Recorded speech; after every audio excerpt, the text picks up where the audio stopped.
Hi friends, welcome to my YouTube channel. ఈ video నందు మీరు స్క్రీన్‌పై చూస్తున్నటువంటి టెట్ 2 మరియు డీఎస్సీ నందు వచ్చినటువంటి ప్రీవియస్ క్వెషన్స్ గణితం నందు ఏ రకమైనటువంటి క్వెషన్స్ రావడం జరిగింది. మరి ఆ కాన్సెప్ట్‌లో కూడా అటువంటి క్వెషన్ వచ్చినప్పుడు ఏ విధంగా సాల్వ్ చేయొచ్చో ఈ వీడియో నందు నేర్చుకుందాం. ముందుగా ఒకసారి స్క్రీన్‌పై క్వెషన్స్ అన్నీ కూడా గమనించినట్లయితే, అలాగే ఇంతవరకు ఛానల్‌ని సబ్స్క్రైబ్ చేస్తే సబ్స్క్రైబ్ చేసుకోండి. వీడియోని లైక్ చేయండి. Observe the first question. ఏ కనిష్ట సంఖ్యను 3,21,727కు కలిపిన వచ్చినటువంటి సంఖ్య 3 చేత నిశ్శేషంగా భాగించబడుతుంది. Which least number is added to 3,21,727 it is divisible by 3. మనకి ఇక్కడ డివిజిబిలిటీ రూల్ భాజనీయత సూత్రం 3 ఉపయోగపడుతుంది. మరి 3 చేత కానీ 7 చేత కానీ భాగించబడాలంటే ఆ సంఖ్యలోని అంకెల మొత్తం some of digits is divisible multiple of 3 కావాలి. అంటే 3 యొక్క గుణిజం కావాలను. మరి గమనించండి ఒక్కసారి. 3, 2, 5, 5, 1, 6, 6 + 7 13, 13 + 2 15, 15 + 7 22. Some of digits in the number is equal to 22. So 22 అనేది 3 టేబుల్‌లో రాదు. మరి 22 తర్వాత నెక్స్ట్ వచ్చే నెంబర్ ఎంత వస్తుంది? 24 వస్తుంది. 24 రావాలంటే ఇంకా ఎంత నెంబర్ ఉండాలి? 2 యాడ్ చేయాలి. 2 యాడ్ చేయాలంటే ఇక్కడ ఇచ్చినటువంటి నెంబర్‌కు 2 యాడ్ చేసినట్టయితే మనకి 3,21,729 అవుతుంది. ఇప్పుడు చూడండి ఒకసారి. 5, 6, 13, 15, 24 అవుతుంది. ఇలా అంటే 2 ఈజ్ ద కరెక్ట్ ఆన్సర్. ఇక్కడ అడిగింది ఏ కనిష్ట సంఖ్యను కలిపినా అని అడిగిండు. సో 2 కలిపినట్టయితే మనకేమవుతుందంటే సమ్ ఆఫ్ డిజిట్స్ 24 అవుతుంది. 3తో డివైడ్ అవుతుంది. ఒకవేళ డివిజిబిలిటీ రూల్ గుర్తుకు రాకపోయినా మనం 3తో భాగించి కూడా చెక్ చేసుకోవచ్చు. సో 3తో భాగించినట్టయితే 3 1 3, అలాగే 3 0 0, 3 7 21, అలాగే 3 1 3 3 2 6 1, 3 4 12, నెక్స్ట్ 7 ఉంది. 7 అనేది 3 ఎక్కల్లో రాదు, 8 రాదు, నెక్స్ట్ 9 వస్తుంది. 9 రావాలంటే ఎంత కలపాలి? 2 కలపాలి. సో మనకి ఆప్షన్ 2 కరెక్ట్ ఆన్సర్ అవుతుంది. ఒకవేళ ఏ కనిష్ట సంఖ్యను తీసివేసిన సబ్ట్రాక్షన్ లీస్ట్ డిజిట్ అంటే అప్పుడు ఏం చేయాలి? 7 ఉంది కాబట్టి మనకి -1 చేయాలి. 1 మైనస్ చేసినట్టయితే 6 అవుతుంది. 3 2 6 కాబట్టి యాడ్ చేసేదేమో +2, సబ్ట్రాక్షన్ చేసేదేమో -1. ఒకవేళ చేయండి ఇక్కడ. ఒకవేళ ఇదే క్వశ్చన్ 9 టేబుల్లో డివైడ్ కావడానికి ఏ లీస్ట్ నెంబర్ యాడ్ చేయాలి అంటే సమ్ ఆఫ్ డిజిట్స్ ఎంత వచ్చింది ఇక్కడ? 22 వచ్చింది. సో 22కు మరి నెక్స్ట్ 9 మల్టిపుల్ ఏమొస్తుంది? 27 వస్తుంది. 27 రావాలంటే ఏ నెంబర్ యాడ్ చేయాలి? 5 యాడ్ చేయాలి. సో 5 యాడ్ చేసినట్టయితే లీస్ట్ నెంబర్ 5 యాడ్ చేసినట్టయితే 32 అవుతుంది. 27 అవుతుంది. 27 ఈజ్ డివిజబుల్ బై 9. మరి ఒకవేళ ఆ నెంబర్ ఎంత అవుతుంది అంటే 727కు 5 యాడ్ చేద్దాం. 5 యాడ్ చేస్తే వస్తుంది 321 732 అవుతుంది. ఒక్కసారి ఇప్పుడు చూడండి.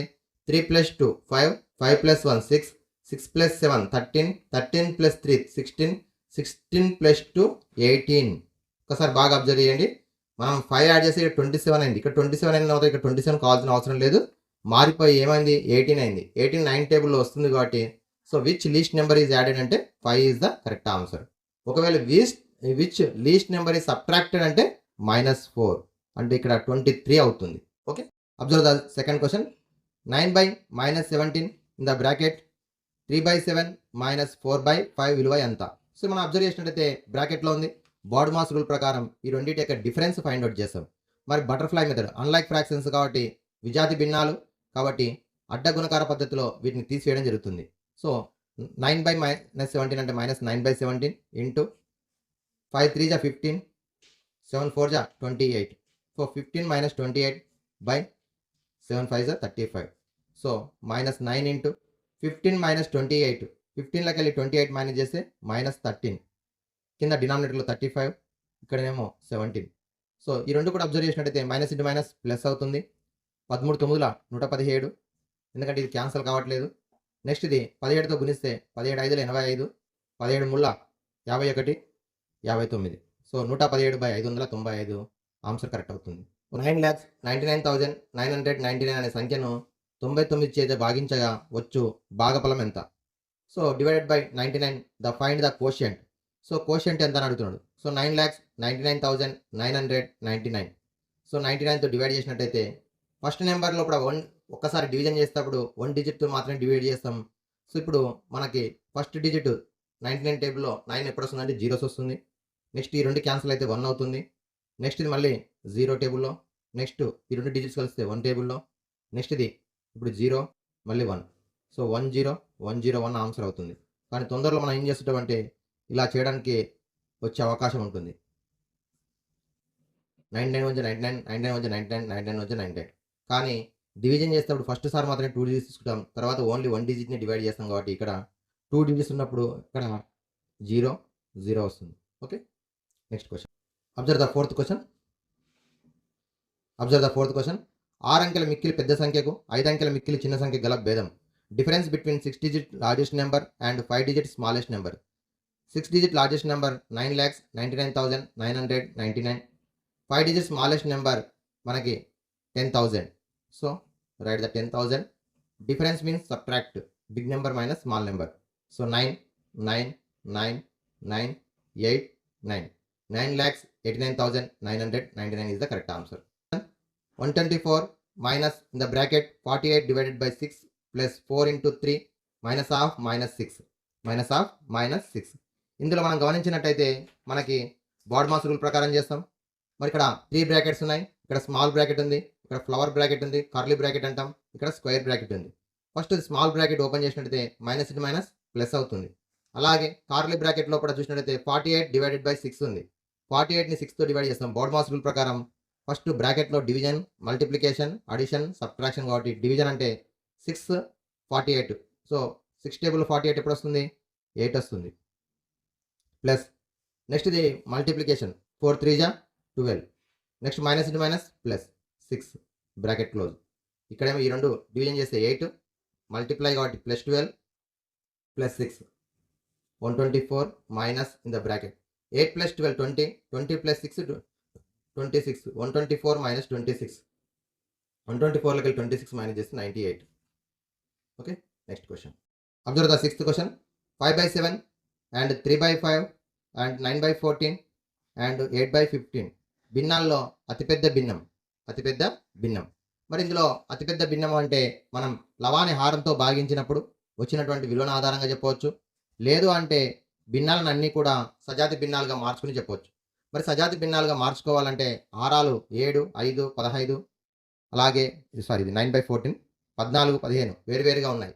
మరి ఈ విధంగా ఉన్నప్పుడు వాటి కాసాలు చేసి చేయడానికి ఎగ్జామ్లో కూడా టైం తక్కువగా ఉంటుంది కాబట్టి మనం మొదటి మెథడ్ ఏంటంటే డెసిమల్లోకి మార్చుకోవాలి.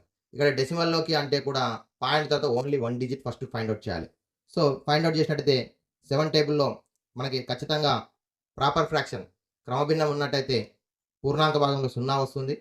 కాబట్టి 5.0 అనుకున్నట్టయితే 7 7 జా 49. ఇది 5 6 జా 30. So 0.6 first digit. అలాగే 0.14 7 జా 98, 14 6 జా 84. అలాగే 8/15 ఇక్కడ చూసినట్టయితే 15 5 జా 75, 15 5 జా 75. సో ఇందులో కూడా ఇది చిన్న నెంబర్ అవుతుంది. మనకి first digit 5/7 is the correct answer. ఎందుకు? ఒకవేళ ఇక్కడ కూడా ఇంకెక్కడైనా ఇప్పుడు ఇక్కడ 0.6 ఉంది, 0.6 ఉంది. ఇక్కడ మాత్రమే మనం సెకండ్ డిజిట్ ఫైండ్ అవుట్ చేయాలి. మరి ఇక్కడ ఇది 0.60 వస్తుంది.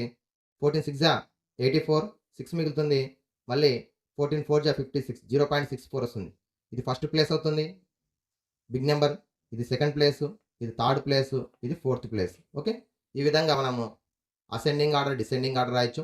ఓన్లీ ఈ క్వశ్చన్లో కూడా మనకి లార్జెస్ట్ ఫ్రాక్షన్ అడిగింది కాబట్టి 5/7 is the correct answer. Okay. మనం డెసిమల్లోకి మార్చుకుని చేసుకున్నట్టయితే తొందరగా అవుతుంది. ఆప్షన్స్లో ఎట్లాగో మనకి ఆప్షన్స్ ఉంటాయి కాబట్టి చూజ్ చేసుకోవడం ఈజీ అవుతుంది.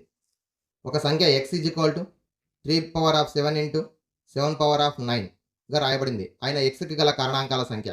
Number of factors of x is 3^7 into 7^9. ఇక్కడ బేసిస్ చూసినట్టయితే ప్రైమ్ నెంబర్స్ ఉన్నాయి, ప్రధాన సంఖ్యలు ఉన్నాయి. ప్రధాన సంఖ్యల యొక్క ఘాతాంకాల లబ్ధంగా రాయడం జరిగింది. అనగా దీన్ని మనం ప్రైమ్ ఫ్యాక్టరేషన్, ప్రధాన కారణాంకాల లబ్ధము అంటాం. ప్రధాన కారణాంకాల లబ్ధంగా రాసినప్పుడు కారణాంకాల సంఖ్య వచ్చేసి మనకి ఉదాహరణకు x = a⁻p b⁻q. a, bలు ప్రైమ్ నెంబర్స్ అవుతే మరి అటువంటి సంఖ్యలకు ప్రధాన కారణాంకాల సంఖ్య వచ్చేసి p+1 ఇంటూ q+1 సూత్రం నేర్చుకున్నాం. ఈ సూత్రం ప్రకారం 7 + 1 into 9 + 1 8 into 10, 8 10 80. So option 2 is the correct option. Number of factors of the given number is 18. మనకు ముందుగా ప్రధాన కారణాంకాల లబ్ధంగా రాయాలి. ప్రధాన కారణాంకాల లబ్ధంగా రాసిన తర్వాత వాటి ఘాతాంకాలు సహజ సంఖ్య రూపంలో ఉన్నప్పుడు మరి వాటి యొక్క కారణాంకాల సంఖ్యను చూసినట్టయితే ఈ విధంగా రాసుకుంటాం. ఉదాహరణకు మరో క్వశ్చన్ చూడండి. ఒకవేళ ఇదే సంఖ్యను ఇలా ఇచ్చిందనుకోండి, 3^7 ఇంటూ 9^2 ఇచ్చిందనుకోండి, ఇప్పుడు ఎలా రాయాలి? సో ఉదాహరణకు ఇక్కడ ఇది చూసి మనం 7 + 1 ఇంటూ 2 + 1, సో 8 ఇంటూ 3 24 అని రాస్తే రాంగ్ అవుతుంది. ఎందుకు రాంగ్ అవుతుందంటే ఇక్కడ 9 అనేది ప్రైమ్ నెంబర్ కాదు. ముందుగా దానికి ప్రైమ్ నెంబర్‌గా బేసెస్ అనేవి ప్రైమ్ నెంబర్స్ ఉండాలి. అంటే 3/7 ఇంటూ 9ని 3 స్క్వేర్ రాస్తాం. 3 స్క్వేర్‌కి హోల్ స్క్వేర్ అంటే 3/4 అవుతుంది. ఇప్పుడు 7 + 1 అంటే సారీ 3/7 ఇంటూ 3/4 బేసెస్ సేమ్ ఉన్నాయి కాబట్టి 3/11 అవుతుంది. సో, 3/11 కాబట్టి 11 + 1 12 అవుతాయి. ఓకేనా? సో, మనకి ఇది కరెక్ట్ ఆన్సర్. అలా కాకుండా మళ్ళీ 3/7 ఇంటూ 3/4 అని చెప్పేసి 8 ఇంటూ 5 40 అని రాస్తే ఇది కూడా రాంగ్. ఎందుకంటే సేమ్ బేస్ ఉన్నప్పుడు పవర్స్ యాడ్ చేయాలి. డిఫరెంట్ బేసెస్ ఉన్నప్పుడు మాత్రమే ఈ విధంగా సాల్వ్ చేస్తాం. సేమ్ బేసెస్ ఉన్నట్లయితే వాటిని యాడ్ చేయాలి. 11 అవుతుంది. 11 + 1 12 అవుతుంది. గుర్తుంచుకోండి. Okay. Thank you friends. Next వీడియోలో కూడా మరొక కాన్సెప్ట్‌ను ద్వారా వచ్చినటువంటి క్వెషన్స్ ఏ విధంగా రావడం జరిగిందో నేర్చుకుందాం. Like, share and subscribe my YouTube channel.